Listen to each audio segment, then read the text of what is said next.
کے برہنہ کر کے نہ پیش کیا جائے. یہ قیمتی جوہر اور موتی اس کو اللہ نے بڑا مقام دیا ہے. سرکار دو عالم صلی اللہ علیہ وسلم نے ارشاد فرمایا اذا صلت المرأة خمسها وحسنت فرجها واطاعت بعلها دخلت من اي ابواب الجنة شاءت. عورت 5 نمازوں کی پابندی کرنے والی ہو اور اپنے آپ کو محفوظ رکھنے والی ہو, غیروں کی نگاہوں کی تسکین کا سبب نہ بنے. شادی شدہ ہے, خامن کی اطاعت اور فرما برداری کرنے والی ہو. حضور علیہ الصلوۃ والسلام نے ارشاد فرمایا کہ وہ جنت کے دروازوں میں سے اس کی مرضی جس دروازے سے چاہے داخل ہو. اتنی عظیم شان خوشخبری سنائی. آج خامنوں کی نافرمانیاں عورتوں کے اندر پائی جاتی ہیں. میں نے رات کو بھی ایک پروگرام میں کہا اولاد کے لیے سب سے زیادہ حق اللہ کے حقوق کے بعد اگر کسی کا حق ہے تو والدین کا. بیوی کے لیے اللہ کے حقوق کے بعد اگر کسی کا حق ہے تو خامن کا. خامن کا اتنا بڑا حق ہے. ایک خاتون حضور کی خدمت میں آ کر کہنے لگی یا رسول اللہ صلی اللہ علیہ وسلم مجھے خامن کے حقوق بتلائیں, اگر پورا کر سکتی ہوں تب تو شادی کروں, اگر نہ کروں. حضور علیہ السلام نے فرمایا خامن کا حق پوچھنا چاہتی ہیں؟ خامن کا اتنا بڑا حق ہے کہ خامن کے سارے جسم پہ دانے ہوں, اوڑے ہوں, ان سے خون اور فیب نکلے, بیوی اپنی زبان سے چاٹے, خامن کا حق پہ بھی ادا نہیں. مثال دے کے حضور علیہ السلام نے بات سمجھا دی. یہ نہیں کہا کہ خون چاٹنا ہی ضروری ہے, کہ اگر وہ چاٹ بھی لے تب بھی حق ادا نہیں ہوتا.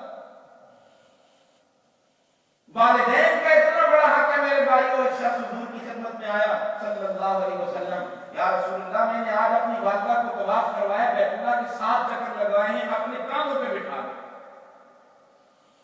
حق ادا کر دیا میں نے؟ حضور علیہ السلام نے فرمایا سن, جس وقت تو پیدا ہوا اور پہلی مرتبہ تو نے ماں کی چھاتی پہ منہ رکھ کے ایک قطرہ جو دودھ کا پیا ہے اس ایک قطرے کا بھی حق ادا نہیں ہوا. آج سننے میں آتا ہے اور دیکھنے میں آتا ہے اولاد اپنے ماں باپ سے تنگ.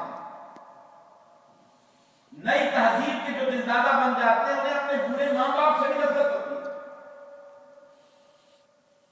اور اپنے کانوں نے سنا, ان آنکھوں نے دیکھا, بیٹا باپ کو کہتا ہے بکواس نہ کر, بیٹی ماں کو کہتی ہے بھونکنا. بیٹا باپ سے کہتا ہے تو بے وقوف سمجھتا نہیں ہے. اب میرے بھائیو کیا ہمارے گھروں میں عافیت ہوگی, خیریت کا معاملہ ہوگا, کیا اللہ کی طرف سے برکتیں ہوں گی؟ آج ہم دین سے بہت دور چلے گئے, بہت دور جا چکے. ان چیزوں کو ہم دقیانوس قسم کی باتیں سمجھتے ہیں. عورت کے لیے اللہ کے حقوق کے بعد سب سے پہلا حق کس کا ہے؟ خامن کا. خامن کا بڑا حق ہے. مجھے ایک واقعہ یاد آ گیا, کتاب کے اندر میں نے واقعہ پڑھا. ایک خامن گھر سے جب جانے لگا تو اپنی بیوی سے یہ کہہ کے گیا جب تک میں گھر کو واپس نہ آؤں میری اجازت کے بغیر تمہیں کہیں نہیں جانا. اس نے کہا ٹھیک ہے. وہ چلا گیا سفر پہ. اس دوران اس کا باپ بیمار ہو گیا. رشتہ داروں نے کہا بیمار اسی طرح تیرا والد بیمار ہو گیا ہے. اس نے کہا نہیں, مجھے میرے خامن نے اجازت نہیں دی. باپ فوت ہو گیا. سب نے کہا کہ آخری دیدار تو کر لے. اس نے کہا نہیں, میں یہاں سے دعائیں مغفرت کر لوں گی, میرے دیدار سے وہ زندہ تو تھوڑا ہی ہوتا ہے. مجھے میرے خامن نے اجازت نہیں دی, جب تک کوئی اجازت نہیں دے گا میں تو اس کی اجازت کے بغیر گھر سے نہیں نکل سکتا. بہرحال جب باپ کو دفنایا گیا, رات کو بیٹی نے خواب میں اپنے باپ کا دیدار کیا. خواب میں دیدار ہوا تو باپ نے کہا بیٹی میں تجھ سے بہت خوش ہوں, میں تجھ سے راضی ہوں کہ تو نے اپنے خامن کی بات کو مان کر میری بیمار کسی بھی چھوڑی, تیمارداری بھی چھوڑی, میرا جنازہ بھی تو نے چھوڑا, اپنی دیدار بھی چھوڑا. اللہ کو یہ تیرا عمل اتنا پسند آیا کہ تیرے اس عمل کی وجہ سے اللہ نے میری بخشش کر دی. تو آپ نے اندازہ لگایا کہ خامن کا کتنا بڑا ہے. تو جس طرح خامن کا حق ہے اس طرح بیوی کے بھی حقوق ہیں. خامن کے حقوق بھی ہیں, بیوی کے حقوق بھی ہیں. حضور علیہ السلام نے فرمایا تم میں سے بہتر انسان وہ ہے جو اپنی بیوی کے ساتھ اچھا برتاؤ کرنے والا, حسن سلوک کرنے والا. فرمایا جو خامد اپنی بیوی کی سخت بات بھی برداشت کر لے گا, بعض اوقات ناز میں کوئی سخت بات کر دیتی ہے, اس خامد پہ اللہ جنت کو غالب کر دے. ہمارا دین محبت کا پیغام دیتا ہے, نفرت کا پیغام تو دیتا ہی نہیں.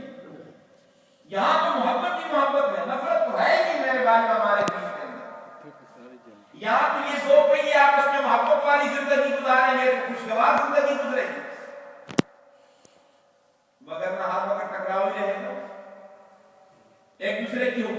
پہچان نہیں ہوگی.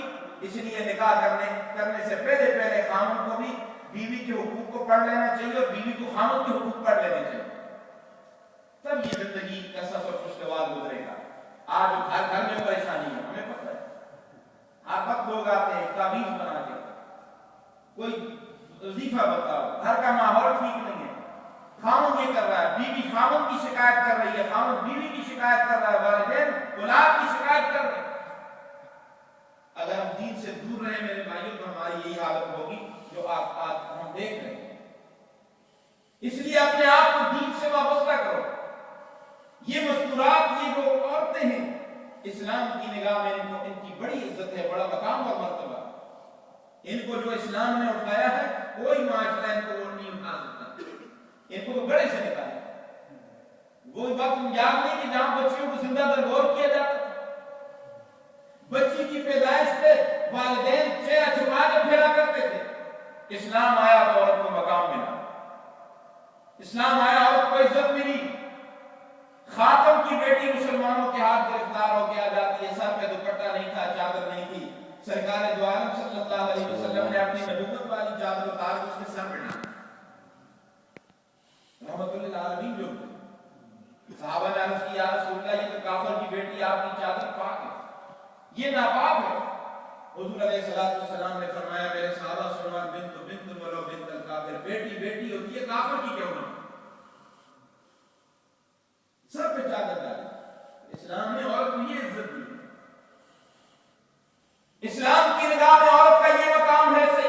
سیدہ ام سلمہ رضی اللہ تعالی عنہا، بس یہ بات سنا کے بات ختم کر رہا ہوں. حضور کی خدمت میں آ کر کہنے لگی، یا رسول اللہ صلی اللہ علیہ وسلم بتائیے جنت میں دنیا کی نیک عورتیں جب جائیں گی ان کا مقام زیادہ ہوگا یا جنتی حوروں کا مقام زیادہ ہوگا؟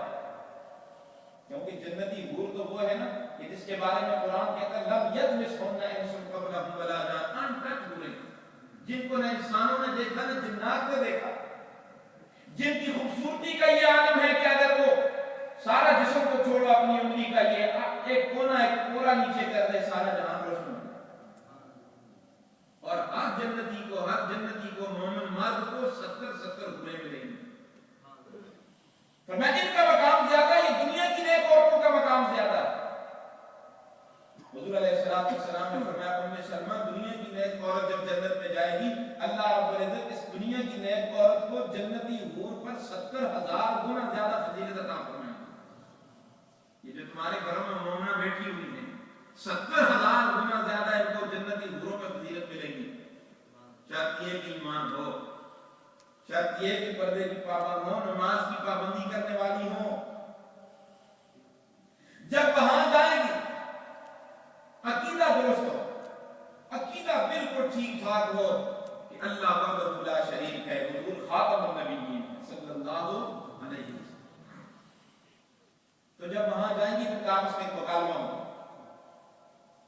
دنیا کی نیک عورتیں جب حوروں کے سامنے جائیں گی تو حوریں اپنی برتری ظاہر کرنے کے لیے کہیں گی، تم تو بیمار ہو کے آئی ہو، ہم نے کبھی بیماری نہیں دیکھی. تم تو بوڑھی ہو کے آئی ہو، ہم نے کبھی بڑھاپا نہیں دیکھا. تم بدصورت تھی، ہم نے کبھی بدصورتی نہیں دیکھی. دنیا میں بدصورت عورتیں بھی تو ہیں، لیکن یہاں کی بدصورت عورت بھی جنت میں خوبصورت ہو جائے گی. جب ان کو یہ کہا جائے گا کہ یہ بیچاریاں ذرا کچھ غمگین سی ہو جائیں گی، اللہ انہیں قوت گویائی دے گا. دنیا کی نیک عورتیں بڑا عجیب جواب دے گی ان حوروں کو، سنو فضیلت تمہاری زیادہ ہے یا ہماری زیادہ ہے؟ کیا کہیں گی؟ یہ یاد کر لو یہ جملے، نحن المصلیات فما صلیتن، او جنتی حورو ہم نے نمازیں پڑھی ہیں، تم نے نمازیں نہیں پڑھی. دنیا کی نیک عورت گھر کا کام بھی کرتی ہے، نماز بھی پڑھتی ہے. نحن المصلیات فما صلیتن، ہم نے نمازیں پڑھی ہیں، تم نے نمازیں نہیں پڑھی. نحن الصائمات فما صمتن، دنیا کی نیک عورتیں کہیں گی ہم نے روزے رکھے ہیں، تم نے کبھی روزے نہیں رکھے.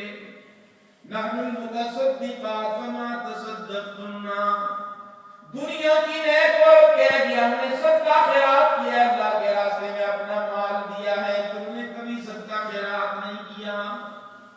دیکھو نا، نیک مرد بھی اللہ کے راستے میں دیتا ہے، عورتیں بھی اللہ کے راستے میں خرچ کرتی ہیں، اور بعض اوقات عورتیں مردوں سے بھی آگے بڑھ جاتی ہیں. لام المتوزیات